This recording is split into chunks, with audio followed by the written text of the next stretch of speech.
Coming up on This Week in Torrance. A murder mystery solved in Torrance. We have more on how investigators were able to close a 47-year-old case. Then it's one of the largest volunteer cleanup efforts in Southern California, and Torrance residents were out in full force. We'll take you there. Plus, looking for a little more zen in your life? Well, we'll tell you about an international organization that's spreading the message of peace. And a familiar brewery expands in Torrance. We'll tell you where you can go to learn more about the art of beer making. These stories and much more are just seconds away. Your local news starts right now.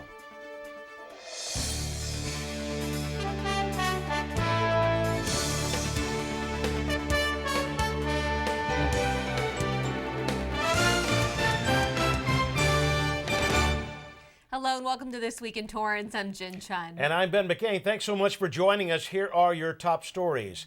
In case you missed the fun drive-in experience this summer at the Roadium, you're in luck as they're planning to return this fall. It's an American pastime that many enjoyed over the summer, and despite the change in seasons this week, you'll still be able to drive up, pack up your snacks, and enjoy an authentic drive-in experience. The Roadium Open Air Market will continue to have their drive-in movie nights this fall and winter. On select Friday nights, guests can enjoy a great film in this throwback retro setting, along with food trucks and much more.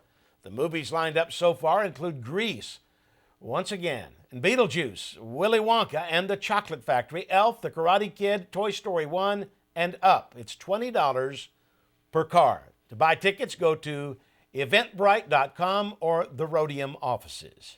A new automotive company based in Torrance unveiled not only its first model, but a new concept to driving, and it's creating quite a buzz. Reporter Colleen Farrell attended the reveal and has more.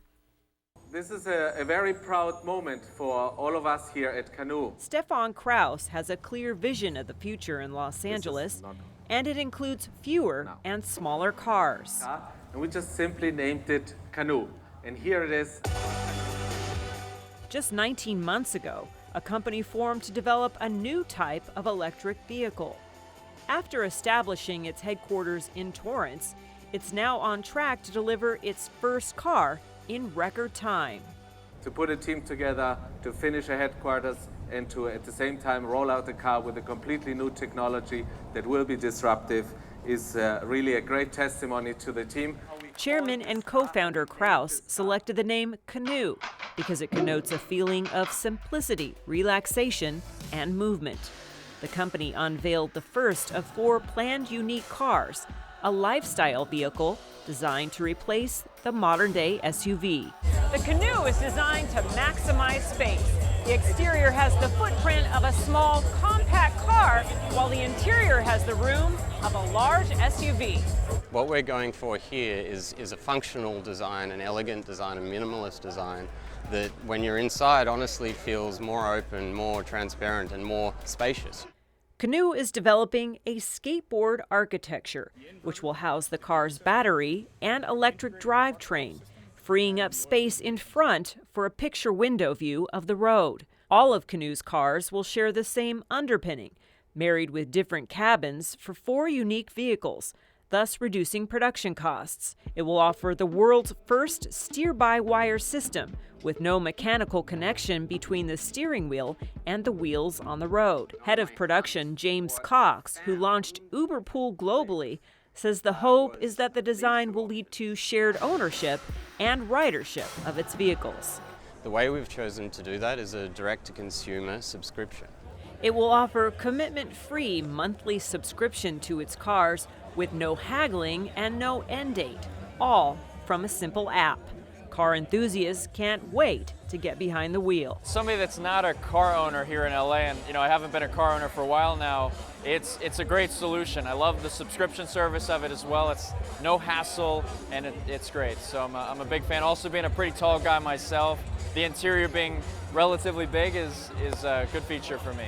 But until the Canoo rolls out in 2021, the buzz continues to build. For Torrance CitiCABLE, I'm Colleen Farrell. Thanks, Colleen. In addition to the lifestyle vehicle, the company plans to launch a personal commuter vehicle, ride-sharing vehicle, and a delivery vehicle. A subscription price for a Canoo will be announced closer to the 2021 launch date. Well, still ahead, a unique shopping experience, all for a worthy cause. We'll tell you all about it. Plus, a local educator gets Teacher of the Year. We'll tell you who.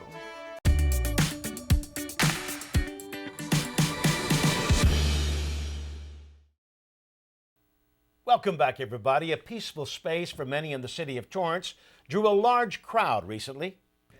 The Torrance Rose Float Association celebrated its 2020 float at the Torrance Cultural Arts Center's Pine Wind Garden. If you're wondering why here, well, the float concept was inspired by the garden.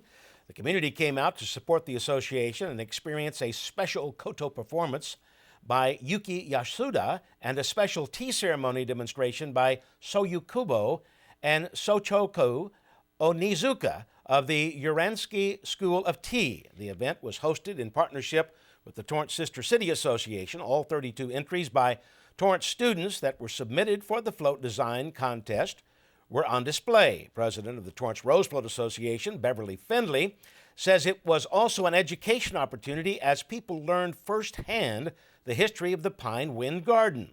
The theme for the tournament of the Roses Parade this year is Power of Hope. Findley says many people who were instrumental in spearheading the garden were also in attendance. The Pine Wind Japanese Garden, also known as Shofuen, is designed by National Landscape Award winner Takio Yusuji. The garden has authentic Japanese landscaping and architecture, including 2 waterfalls, koi pond, and stone pathways. It has a 2-tiered amphitheater with seating for up to 25 people, but it can accommodate 60. You know, the tranquility, that's a place to go and sit and relax and think about your future and your hopes and your dreams. You know, it's just brings together the whole, the whole idea.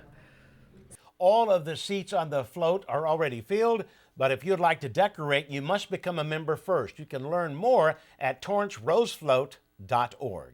The City of Torrance is making a difference in a movement dedicated to protecting oceans around the world. Families and groups in attendance included council members, Rotary Club, local high schools, and even some Honda volunteers who helped search the shore and collect buckets of trash. Jocelyn Ortega has a story. The city reached an all-time high of nearly 900 volunteers who put on their gloves and got ready for a different kind of beach day. Having fun, get a little sun, and clean up the beach. This is great. This marks the 20th anniversary the City of Torrance has been part of the annual Coastal Cleanup Day, the largest volunteer effort on the planet. In just 3 hours, almost 215 pounds of trash were collected. Mayor Patrick Fury came out to support and shared some of the strangest items he's found. Funniest thing we've ever found, the craziest thing, was a wedding gown. So we're out there looking for the groom's attire right now. Hundreds of thousands of pounds of garbage are collected from beaches every year. And although the task is a daunting one, the goal remains the same, to keep our beaches clean and safe. It's really nasty. Besides the usual cigarette butts and plastic bottles, some of the unusual items found this year included a kiddie pool, carpet, and even dead birds and fish. When a fish eats it, it dies. And so when birds also eat it, they also die because they choke on it. More than 80% of pollution in marine environments comes from land and storm drains leading to the oceans. People should go outside their house every once in a while, and if there's trash in the street, pick it up, put it in their trash can. Be a part of the solution rather than being part of the problem. With Torrance Beach cleaner than others in Los Angeles County, city officials also took steps to make the effort an educational one in hopes of changing habits, one piece of trash at a time. For Torrance CitiCABLE, I'm Jocelyn Ortega. Thanks, Jocelyn. To find out more about Coastal Cleanup Day, go to healthebay.org.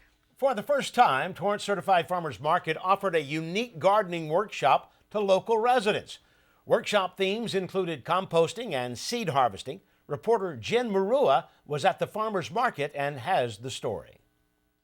Suzanne Hutchinson, program coordinator of the Torrance Certified Farmers Market and Community Gardens, wanted to offer a unique workshop to help locals wanting to boost their gardening skills and knowledge.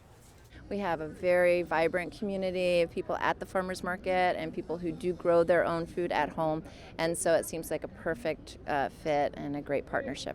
The workshop, led by Master Gardener Blanche Uyema from the University of California Agriculture and Natural Resources, offered one-on-one gardening demonstrations on how to harvest seeds from one's favorite fruits and veggies and how to plant them in their own garden.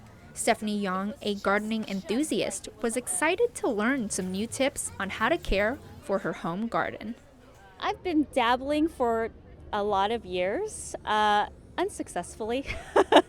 So any tips are always appreciative.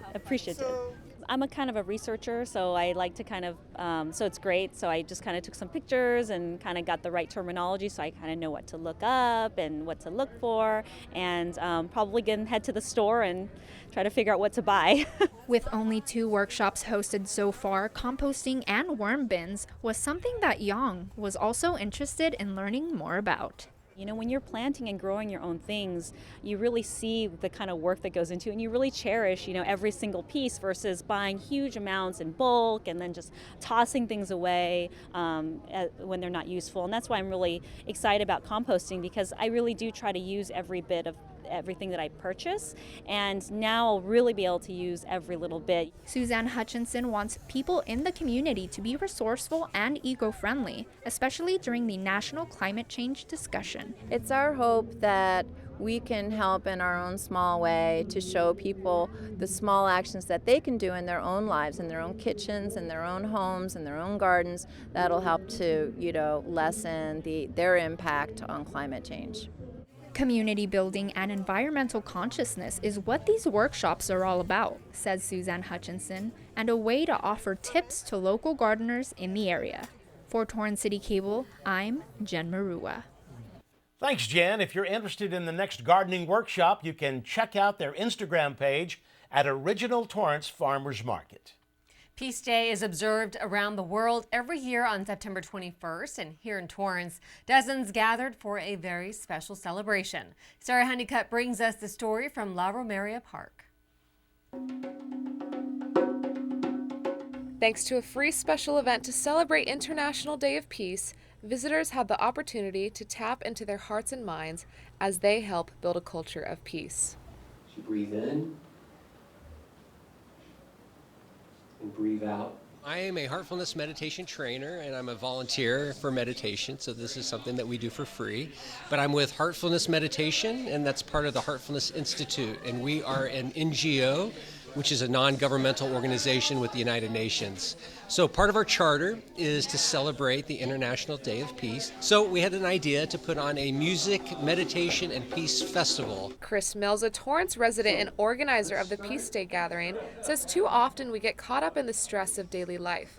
He says taking time to slow down and quiet the mind is essential in creating a life of peace. Meditation is really the tool for personal transformation and for developing peace. The free event featured inspirational speakers, a guided meditation, and musical performances.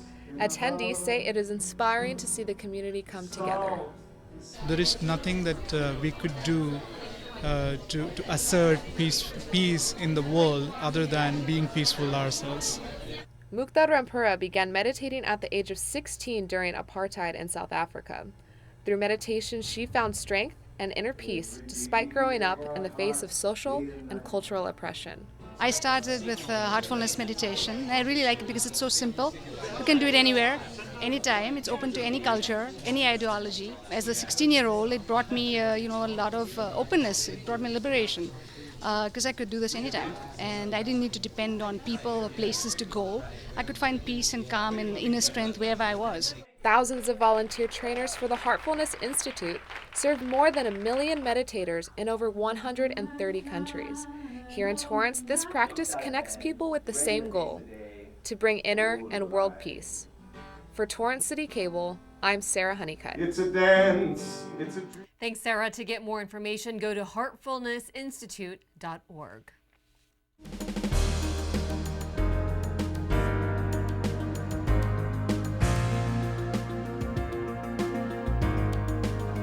For one family who never gave up hope and a police department determined to solve the case of murdered 11-year-old Terry Hollis, it was only a matter of time and modern technology before finding the answers to the 47-year-old mystery. Reporter Hibba Samad tells us more. They wanted to know this more than anything else. My dad, before he passed away, said, "I wish I would have known."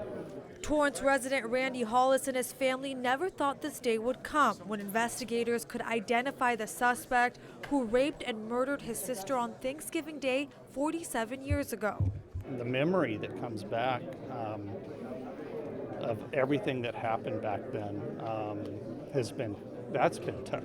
11-year-old Terry Hollis went missing after leaving for a bike ride in November of 1972, never to return home. Her body was found the next day on a cliff in Oxnard, California, nearly 71 miles away, where investigators would keep evidence that answered big questions decades later. My dad would come home and talk about at night was this case. With more than 2,000 interviews and 450 lead cards developed in the first 12 months, every lead led to a dead end. But if it weren't for former Torrance detective Jim Wallace and his passion to bring justice to the Hollis family, that outcome may have been different. It's huge, right? Like Bob, I've got 3 generations here in this department. My dad's generation, my generation, and my son who's here now.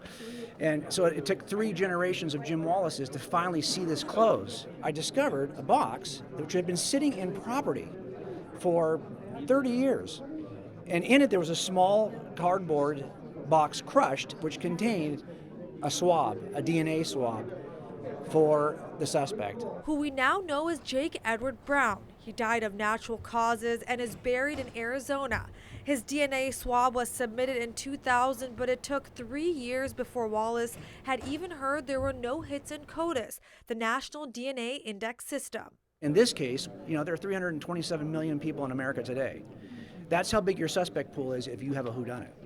And that's truly what this case was. It's the worst kind of case because it's the case where you're not working a suspect as much as you are working a monster. And monsters are harder to catch. But in 2015, new innovations and technologies led Torrance police to hire Parabon Nanolabs, who performed advanced DNA analysis. They could predict physical appearance from an unidentified DNA. Then years later, a genetic genealogy analysis was completed using only publicly available databases where Brown was linked to a relative. After exhuming Brown's body and using DNA Labs International, authorities were able to confirm it was a match. So we encourage everyone who's interested in assisting law enforcement resolving these cold cases to do so. There's about 30 million people that have participated in consumer genomics, and there's only about 1 million in GEDmatch. So there's a lot of potential for more people to upload and get more of these cases resolved. Investigators say Brown was also the suspect in 2 other rape cases and are unclear why he was in Torrance. And for the Hollis family, while this doesn't bring closure, it does answer some questions and doubts that have been looming for more than 4 decades. There's a lot of relief in that now we know it wasn't somebody that we knew. I think we have this sense of human dignity that you carry with you, right? And so we know that every life has dignity and value. And so that's why you never let go of the whole case. Hollis plans to continue keeping Terry's memory alive as they have been each Thanksgiving holiday, when the Hollis family takes a moment to think of their sister who was taken too soon. Hard to go back. She was a pretty headstrong girl. That's why she got out on her bike that day and decided she was going to go for a ride.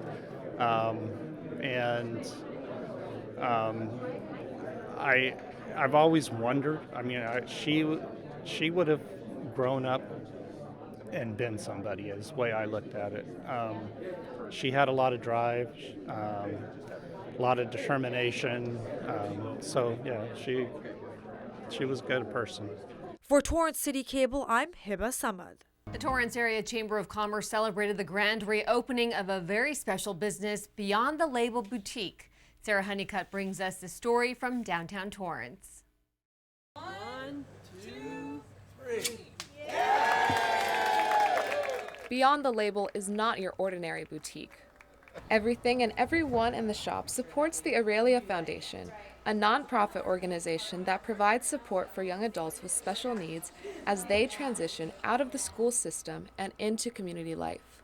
Founded by parents of children with special needs, the Aurelia Foundation sponsors creative steps an adult community integration program. We provide support for the adults in the program to get jobs, to volunteer in the community, to work on daily living skills, communication, social interaction. Founder and Director of Programming Lisa Salagi says Beyond the Label Boutique serves as both a vocational training site and a source of income for the adults in the Creative Steps program. She says the program serves 80 adults and has a waiting list of 80 more. Thomas DeRoca has a dream to turn his passion for magic into a career. Thanks to the support of the Aurelia Foundation and the Creative Steps program, he is able to gain work experience and learn skills for independence. I've been into magic and I've been working here pretty much ever since we first opened up shop at our old location. I just love working here in my shop. Eventually I want to make it my lifetime dream to do magic all around the world. It really is a very special day today because you see the people here who are engaged doing that, and they have pride, self-pride in themselves, and it really helps them out, and that's what we want. Everybody to be independent and enjoy their lives. Whether you are just passing through the area or spending the day shopping, Beyond the Label Boutique has something for everyone. You can shop or make a donation, all while knowing it is supporting a very special cause. For Torrance CitiCABLE, I'm Sarah Honeycutt. Thanks, Sarah. Beyond the Label Boutique is located at 1272 Sartori Avenue. For more information, you can go to aureliafoundation.org. Seniors in the South Bay will soon have a new community they can call home. Thank you all very, very much for welcoming us into your community. Really appreciate it. Seasons Memory Care at Rolling Hills broke ground at their new site located across from Norm's on Pacific Coast Highway. Torrance Area Chamber of Commerce staff, Senate representatives, and city leaders all came out for the special event. The high-quality senior living will offer respite stays, hospice, and memory care. They have a team made up of experts skilled in dementia care and use the latest methods while treating residents with compassion. Officials say the building is conveniently located near local hospitals. The project has been there 3 years in the making, and CEO Eric Jacobson says every aspect of the design of the living space was strategic and thought out with the patient in mind. We actually were brought here. We have some local partners who found this opportunity for us, found the site, and as we dug in and looked at both the underlying demographics and then also the medical care community as a whole, we decided this would be a great location. There's a fairly large unmet demand for the product here. The modern facility will allow residents to interact with others through the many activities offered through including enrichment programs that meet the social, physical, mental, and creative needs of residents. They also have spaces that encourage family visitations. Floor plans include private and companion suites. They have private bathrooms with accessible showers, hardwood-style flooring, and rooms with a view. They plan to open by fall 2020. For more information, head to seasons@rollinghills.com. Owners of a local brewery launched the soft opening of their newest business. Lori and John Porter now opened another tap room called Smog City West in Torrance. They took over what used to be Zymergy Brew Works and Tasting Room on Hawthorne Boulevard. They are serving 17 Smog City beers. The goal is to offer the South Bay community a warm and inviting space to have a beer and make new friends. They will continue the commitment to craft beer education by keeping the brew on-site concept in place. Smog City Brewing opened in 2011 and since then have won numerous awards for their creations. Smog City West is open Wednesday through Friday from 3 to 9 p.m., then Saturday from noon to 9 p.m., and Sundays noon to 8 p.m. They have plans for their grand opening in a few weeks. It's located on Hawthorne Boulevard near 226th Street. A local teacher is advancing in a statewide competition. Megan Wareham, a J.H. Hull Middle School teacher, was recently named Los Angeles County Teacher of the Year. She's one of 16 local teachers from the county moving on to the California Teachers of the Year competition this fall. Wareham is one of 2 South Bay teachers chosen. 5 teachers statewide will be selected in November, and one of them will be chosen to represent the state in the National Teacher of the Year contest next spring. Wareham started working for Torrance Unified School District in September 2006 as a math teacher at Hull Middle School.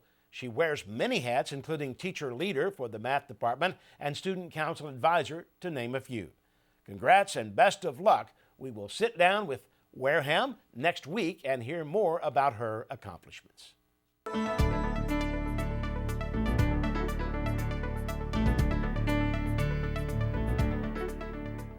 The South Bay, including Torrance, has a new resource that is helping save lives and changing the future of medicine. Torrance CitiCABLE reporter Hibba Samad has the story. Stroke victims in the South Bay now have a higher chance of survival thanks to this mobile stroke unit, a first of its kind in the West Coast. When there's a blockage in a large blood vessel of the brain, a major blood vessel, with the tissue being deprived of oxygenation, each minute that goes by, 2 million neurons die. So let's say we can save 30 to 45 minutes from the time the patient has symptom onset to treatment. Dr. May Noor has been leading the mobile stroke unit in Los Angeles County and says this type of ambulance is bringing the hospital to the patient, providing urgent care and treatment to stroke victims faster than ever.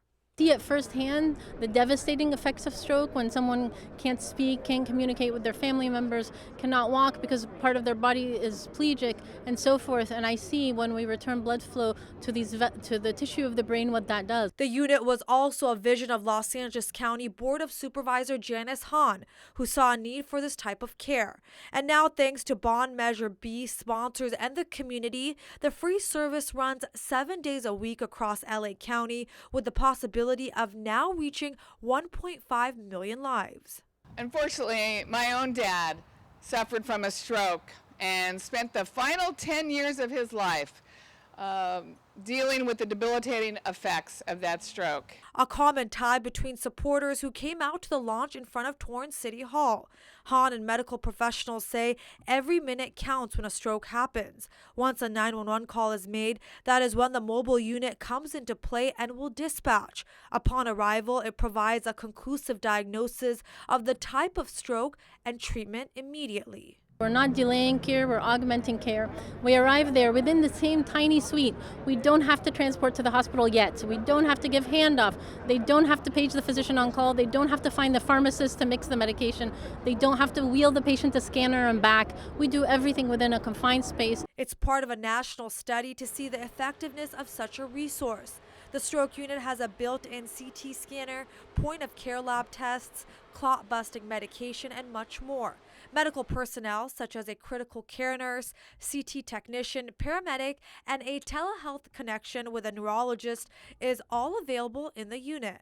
The stroke unit, the mobile stroke unit, is actually going to take over patient care and provide that extra added service, but our paramedics that responded initially will still remain on scene. Torrance Fire Chief Martin Cerna says in 2018 alone, 202 people suffered from a stroke just in the city. Nationwide, a stroke occurs every 40 seconds. This is a really big deal for us. Our residents, the residents of the greater South Bay, and our visitors will have access to this groundbreaking program that will ultimately improve the quality of our lives. Once the patient is stabilized, they are transported to the best hospital nearby. Dr. Noor says the step into the future is something she never thought would happen and is looking forward to making this available across the country in hopes of saving lives one patient at a time. I hope to see it grow as a fleet of mobile stroke units across LA County. I hope by doing so we are an example for all the counties across the United States. This is how we have to change pre-hospital care to help stroke patients and give them the best value. For Torrance CitiCABLE, I'm Hibba Samad. Thanks, Hibba. The stroke unit is now partnered with 16 receiving hospitals after the South Bay expansion. The results of the effectiveness of this unit will be announced in 2021. Here are some symptoms of a stroke: sudden numbness or weakness of face, arm, or leg, confusion, trouble speaking or understanding speech, trouble seeing, and loss of balance. And before we go, let's check in with Leslie Robbins. Leslie, what do you have for us? What's up, Jin and Ben? Coming up on the sports desk, week 4 in football saw North grab the dub. We've got the highlights: volleyball, water polo, and kids playing basketball. Oh my. All of that plus so much more. Be sure to watch every day at 4 and 9:30. Back to you in the studio. Thanks, Leslie. Well, that does it for us on This Week in Torrance. I'm Ben McCain. And I'm Jin Chun. Thanks so much for joining us. We'll see you next time.